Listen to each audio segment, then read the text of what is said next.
नमस्कार मित्रों, एसएससी अड्डा जीके में आपका बहुत बहुत स्वागत है। आज हम राष्ट्रीय आपदा प्रबंधन योजना 2016 के बारे में पढ़ेंगे। तो आइए स्टार्ट करते हैं। स्टार्ट करने से पहले आप हमारे चैनल को लाइक, सब्सक्राइब और शेयर ज़रूर करें।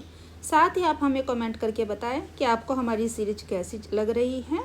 तो आइए देख लेते हैं। प्रश्न नंबर 1, भारत सरकार ने पहली बार राष्ट्रीय आपदा प्रबंधन योजना कब जारी की गई थी?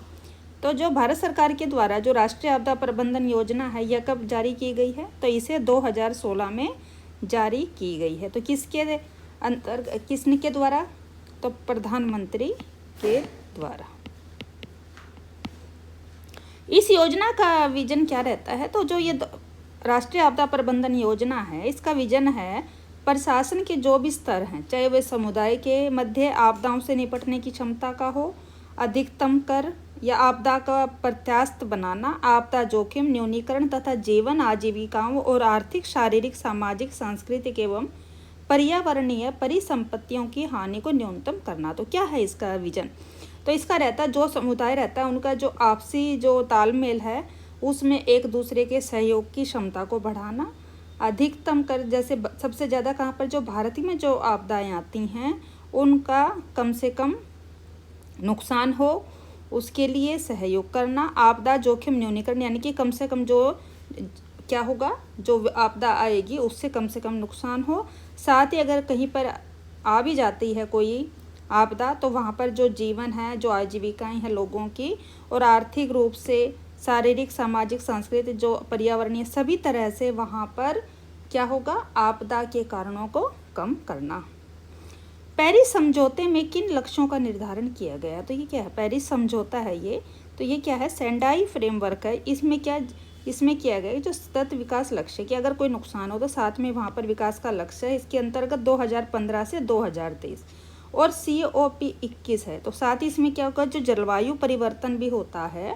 साथ में जो जलवायु परिवर्तन होने से भी क्या होता है काफ़ी चीज़ें चेंज हो जाती हैं, जैसे गर्मी का ज़्यादा बढ़ना, ग्लेशियर का पिघलना, इस तरह के जो जलवायु परिवर्तन जिस पे जलवायु पे जिसका असर पड़ता है। तो पेरिस समझौते में किया गया है कि इन लक्ष्यों को प्राथमिकता के अनुसार सूत्रबद्ध किया गया है कि जो क्या होगा विकास को बढ़ावा दिया जाएगा, साथ ही जो जलवायु परिवर्तन है उस पर भी कार्य किया जाएगा सबके द्वारा मिलकर।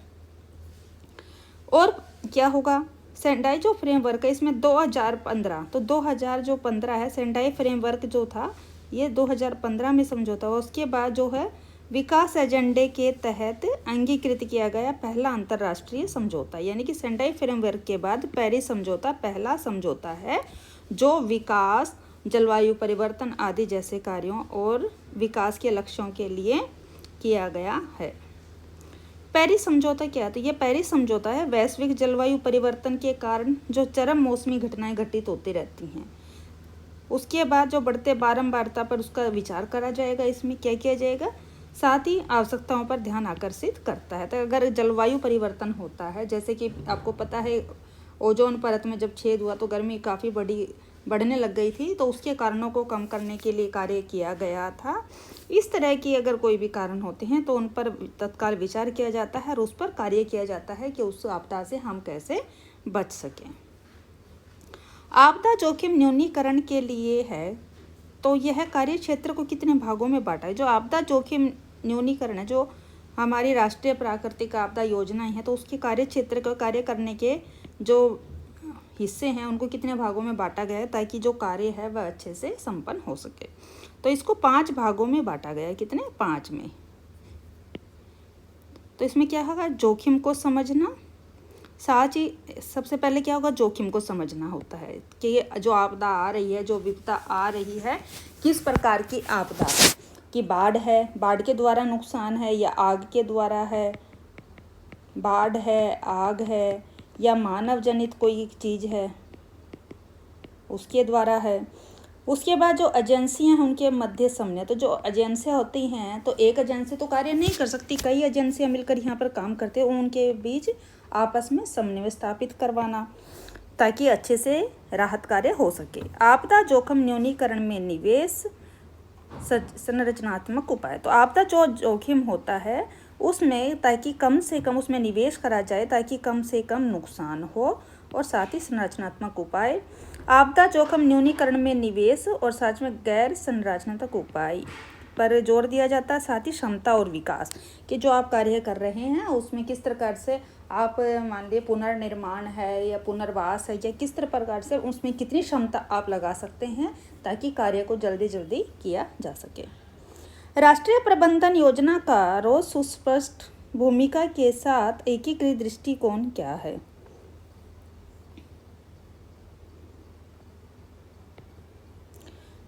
राष्ट्रीय प्रबंधन योजना का सुस्पष्ट भूमिका के साथ एकीकृत दृष्टिकोण क्या है? तो आइए देखते हैं कि जो राष्ट्रीय प्रबंधन योजना 2016 है, इसकी प्रमुख भूमिका क्या है। यह सभी सरकारी एजेंसियों एवं विभागों के मध्य क्षैतिज और ऊर्ध्वाधर एकीकरण का प्रावधान करती है। तो सबसे पहला कार्य तो इसका यही है कि जितनी भी सरकारी एजेंसी है और जो अन्य विभाग रहते हैं, तो उनके मध्य जो होता है, ये क्या कार्य करती है, एक आपस में जो समन्वय स्थापित करवाने का कार्य करती है, ताकि सभी कार्य जो होते हैं राहत से रिलेटेड वो अच्छे से करवाए जा सके। मंत्रालयों को विशेष आपदाओं हेतु भूमिकाएं सौंपी जाती हैं। तो मंत्रालय क्या होते हैं, जो भी मंत्रालय उसको आपदाओं के लिए स्पेशल एक भूमिका दे दी जाती है कि मंत्रालय में बता दिया जाता है कि आपका ये बाढ़ अगर आएगी तो आपका ये कार्य है, अगर ज्वालामुखी विस्फोट है तो आपका ये, तो मंत्रालयों के अनुसार उनको ये कार्य सौंप दिए जाते हैं।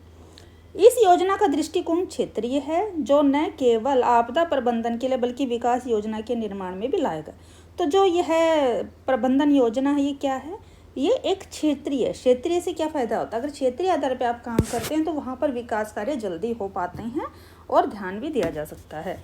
तो क्या होता है, तो क्षेत्रीय दृष्टिकोण है जिसमें कि विकास योजनाएं और जो निर्माण है वो फटाफट कार्य प्रगति पर वहाँ पर हो सकते हैं।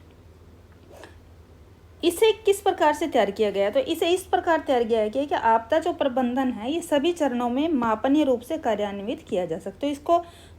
इसका जो रोड मैप है वो इस तरह से तैयार किया गया है कि इसको जो आपदा प्रबंधन है सभी चरण, जैसे कि चाहे वो बाढ़ आए, ज्वालामुखी हो, या किसी फैक्ट्री में अगर आग का लगना है, या फिर कहीं गैस रिसाव, तो कुछ भी अगर ऐसा होता है तो सभी जगह है अच्छे से उसको कार्य किया जा सके उसके द्वारा। आइए नेक्स्ट क्वेश्चन देख लेते हैं। राष्ट्रीय आपदा प्रबंधन योजना की प्रमुख गतिविधियां क्या हैं? तो जो प्रमुख गतिविधियां हैं आपदा प्रबंधन योजना, इसके अंतर्गत कौन कौन सी आती हैं आपको ये बताना है। तो इसके अंदर देखिए पूर्व चेतावनी, तो देखिए आजकल तो पता लग जाता है पहले ही कि आज भूकंप आने की संभावना है या बाढ़ आने की संभावना है, तो अगर वो गतिविधियों पर अगर पहले ही पता लग जाता है तो एक तो पूर्व चेतावनी इसके द्वारा दी जाती है। दूसरा सूचना प्रसार, साथ में जैसे मीडिया आदि का जो कार्य रहता है, मीडिया का जो कार्य क्या है कि वहाँ पर आकर एक तो अफवाहें ना फैलाए, तो दूसरा अगर किसी की निजता है तो वो उसको निजता का बहिष्कार ना करे, यानी कि कोई निजी है चाहता नहीं है कि मेरे बारे में कुछ ज़्यादा दिखाया जाए, तो उसका निजता के ऊपर प्रहार ना करे। साथ ही अगर वहाँ पर घायल अवस्था में लोग हैं उनकी चिकित्सा और देखभाल, ईंधन, अगर लोग वहाँ पर खाना वाना बनाना, अगर आप राहत सामग्री दे रहे हैं और वो कुछ ईंधन की उनको आवश्यकता है तो वो उपलब्ध कराना। परिवहन, अगर एक स्थान से उनको दूसरे स्थान पर ले जाना है तो परिवहन की सुविधा। खोज और बचाव, तो जैसे जब आपदा आती है तो लोग दब जाते हैं, कोई मलबे के नीचे, कोई बाढ़ में पानी में बह जाते हैं, तो उनको ढूंढना, खोज और बचाव कार्य करना। फंसे हुए लोगों को बाहर निकालना, जैसा कि अभी बताया मलबे में लोग फंस जाते हैं तो उन लोगों को वहाँ से बाहर निकालना। आदि प्रमुख गतिविधियों की पहचान कौन करते? राष्ट्रीय आपदा प्रबंधन योजना के तहत ये सब किया जाता है। राष्ट्रीय आपदा प्रबंधन में सूचना व मीडिया विनिमयन का क्या कार्य है? तो अभी आपको बताया है जो सूचना और है, जो सूचना प्रसारण मीडिया, तो सूचना और शिक्षा और संप्रेषण कार्यकलापों की आवश्यकता पर अत्यधिक बल दिया जाता है। इसमें एक तो फायदा होता है कि आप जो सूचनाओं की शिक्षा है कि लोगों को आपके द्वारा जागरूक किया जाए कि अगर बाढ़ आ जाए या कुछ अन्य ऐसी कोई भी प्राकृतिक या मानव जनित कोई भी जगह है और वहाँ पर कोई आपदा आ जाती है तो आप कैसे बच सकते हैं, कैसे और लोगों की आप सहायता कर सकते हैं, दूसरा कैसे कम से कम नुकसान हो, इन सभी बातों पर यहाँ पर बल दिया जाता है। आपदाओं की कवरेज के लिए नैतिक दिशा निर्देश दिए जाते हैं। अगर आपदाओं की कोई कवरेज करती है मीडिया तो उनके एक नैतिक दिशा निर्देश हैं कि वह उन सभी निर्देशों का पालन करेंगे, किसी की निजता का उल्लंघन वो नहीं करेंगे या और कोई अफवाह ऐसे नहीं फैलाएंगे जिससे कि पब्लिक या लोग ज़्यादा परेशान हो। मीडिया में आप अप्रभावित लोगों की गरिमा और निजता का सम्मान और अफवाह और दहशत के प्रसार पर रोक, यह सब लगाना किसका काम है? यह राष्ट्रीय आपदा प्रबंधन का ही कार्य है। राष्ट्रीय आपदा प्रबंधन योजना का महत्व क्या है? जो राष्ट्रीय आपदा प्रबंधन योजना 2016 बनाई गई तो इसका महत्व क्या है? आपदा प्रबंधन सत्र के सभी चरणों के लिए रूपरेखा दिशा निर्देश प्रदान करता है। तो यह क्या है? ये क्या करेगा? जितने भी सत्र रहते हैं उसका जो जितने भी चरण रहेंगे उनके लिए सभी रूपरेखा ये तैयार करता है, साथ ही दिशा निर्देश भी ये तैयार करता है कि इस तरह से कार्य करे जाएंगे और जो चरण कैसे रहेंगे। मान लीजिए कहीं पर बाढ़ आई है तो सबसे पहले चरण में आपको क्या करना है, दूसरे चरण में आपको लोगों के पास तक कैसे पहुंचना है, उनको कैसे बचा कर कहाँ से कहाँ ले जाना है। तो इस तरह की जो पूरी रूपरेखा है वह राष्ट्रीय आपदा प्रबंधन योजना का कार्य है। देश के किसी भी भाग में आपात स्थिति की अनुक्रिया में सक्रिय होने को सदैव तैयार रहना।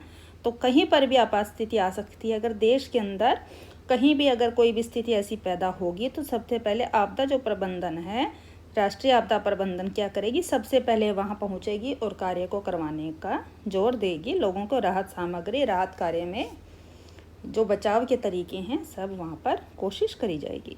आपदा प्रबंधन के सभी चरणों में आवश्यकता अनुसार लचीले एवं मापन यह तरीके से कार्यान्वित किया जाता है। तो इसको लचीले और मापन के हिसाब से वहां पर लागू किया जाता है। तो यह था राष्ट्रीय आपदा प्रबंधन योजना का महत्व। अब हम थोड़े से एमसीक्यू भी कर लेते हैं जो परीक्षा के लिए उपयोगी हैं। आपदाओं के जोखिम का स्तर निर्भर करता है। तो जो आपदाएं आती हैं उनके जो जोखिम का स्तर किस पर निर्भर करता है? तो जोखिम की प्रकृति पर। तो आपको पता है अगर कोई एकदम अचानक से कोई भी आपदा आ जाती है तो उसका क्या है, वो प्रकृति जो जोखिम के जो प्रकृति क्या उस पर निर्भर करेगा। प्रभावित होने तत्वों की संवेदनशीलता पर। तो उसके द्वारा जो पशु है या लोग हैं या कोई समुदाय है, कौन कौन उसके द्वारा प्रभावित होते हैं उस पर। प्रभावित होने वाले तत्वों का आर्थिक मूल्य। तो जो तत्वों का आर्थिक मूल्य तो क्या रहेगा? अगर प्रभावित होने वाले जो आर्थिक मूल्य है, आर्थिक आधार पर कितना नुकसान हुआ है, किस तरह के उनको रहने खाने पीने की सब चीज़ें किस तरह की वहाँ पर चीज़ें प्रभावित हुई हैं उस पर या सभी पर। तो आपदाओं के जोखिम का जो स्तर है ये तीनों के लिए, चाहे वह पशु है, समुदाय है या कोई आर्थिक मूल्य है या जोखिम की प्रकृति है, सभी पर यह निर्भर करता है। तो इसका ऑप्शन क्या रहेगा? उत्तर इसका रहेगा डी, ऑप्शन डी यहाँ पर करेक्ट आंसर है। नेक्स्ट देख लेते हैं। किसी विशेष खतरे के प्रभाव से किसी समुदाय, संरचना, सेवाओं या भौगोलिक क्षेत्र के किस हद तक क्षतिग्रस्त या बाधित होने की संभावना है उसे क्या कहा जाता है? तो किसी विशेष खतरे के प्रभाव से, मान ली कोई भी जो एक विशेष खतरा कहीं पर भी आता, कोई भी एक आपदा आती है तो जो वहाँ पर जो समुदाय की संरचना वहाँ पर है, सेवाएं या भौगोलिक क्षेत्र किस हद तक क्षतिग्रस्त या बाधित होने की संभावना होती है तो उसको क्या कहेंगे? तो जहाँ पर बाधा आ जाती है किसी कार्य में, क्षतिग्रस्त या बाधित होने की जहाँ ज़्यादा संभावना, तो उसे क्या कहेंगे? क्षमता, जोखिम मूल्यांकन या भेद्यता। तो यह ऑप्शन बी भेद्यता कहलाएगा। रिएक्टर स्केल भूकंप के व्यक्त करता। जो रिएक्टर स्केल से भूकंप को जो मापा जाता है उससे क्या देखा जाता है? अवधि, गहराई, स्थान या परिमाण। तो जो रिएक्टर स्केल भूकंप का क्या व्यक्त करता है?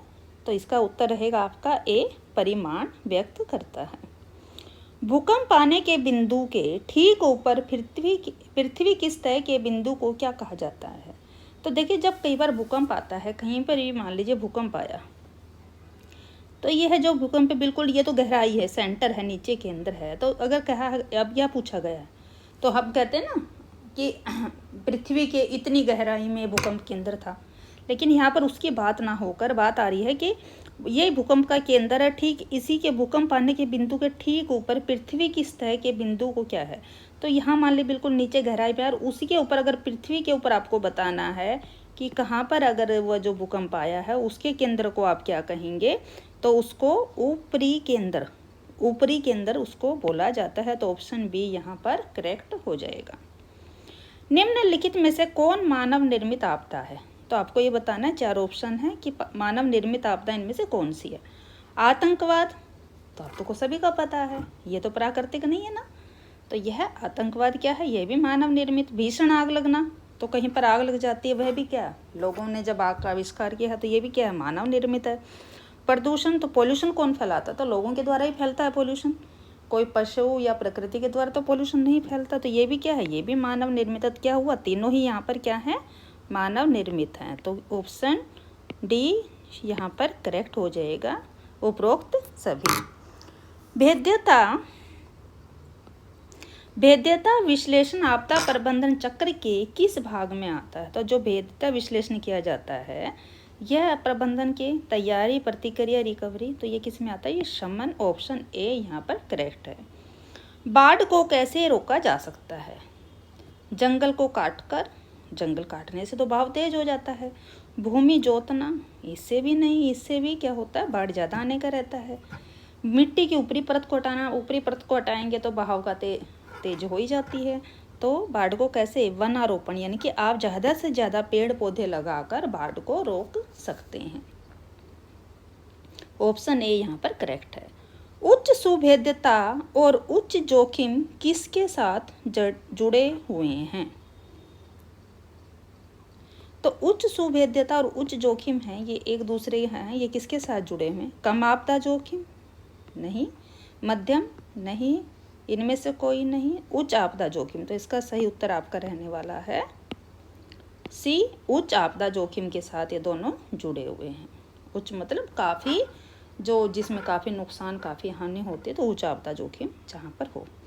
निम्नलिखित में से कौन सा संगठन भारत में आपदा प्रबंधन का सर्वोच्च प्राधिकरण है। तो भारत में पूछा गया है कि जो संगठन है भारत में आपदा प्रबंधन का सबसे सर्वोच्च प्राधिकरण कौन सा यहाँ पर है, आपको ये बताना है। तो आपका सही उत्तर है यहाँ पर ऑप्शन बी, NDMA, यानी कि नेशनल डिजास्टर मैनेजमेंट अथॉरिटी। यह क्या है, ये भारत का जो संगठन, भारत में जो आपदा प्रबंधन का सर्वोच्च प्राधिकरण है, संगठन है। NDMA क्या है आपका, नेशनल डिजास्टर मैनेजमेंट अथॉरिटी। प्राथमिक चिकित्सा के मुख्य उद्देश्य क्या है। तो देखिए कहीं पर भी अगर कोई बाढ़ है या ज्वालामुखी फटा है या कोई अन्य कारण से कोई आपदा आई है, तो सब वहाँ पर जो जब चिकित्सा वहाँ पर दी जाती है, तो जो प्राथमिक चिकित्सा दी जाती है उसका मुख्य उद्देश्य क्या रहना चाहिए, जीवन बचाने के लिए। बिल्कुल सही, सबसे पहले आप क्या करेंगे, लोगों का जीवन बचाने की कोशिश की जाती है डॉक्टर्स के द्वारा। पीड़ितों की स्थिति को बिगड़ने से बचाने के लिए, अगर कोई ज़्यादा सीरियस केस है तो आपकी कोशिश रहेगी उसकी जान को बचाया जाए। रिकवरी को बढ़ावा देने के लिए और उसकी रिकवरी को बढ़ावा देने, तो ये तीनों ही कार्य क्या रहेंगे, ये चिकित्सा में प्राथमिक तौर पर किए जाएंगे। तो इसका ऑप्शन डी यहाँ पर करेक्ट है, उत्तर डी आपका सही हो जाएगा। तो आज के लिए इतना ही है। आपको हमारी सीरीज कैसी लग रही है, प्लीज़ चैनल को ज़्यादा से ज़्यादा लाइक, सब्सक्राइब और शेयर ज़रूर करें। आपका एक लाइक हमें मोटिवेशन देता है, और साथ ही अगर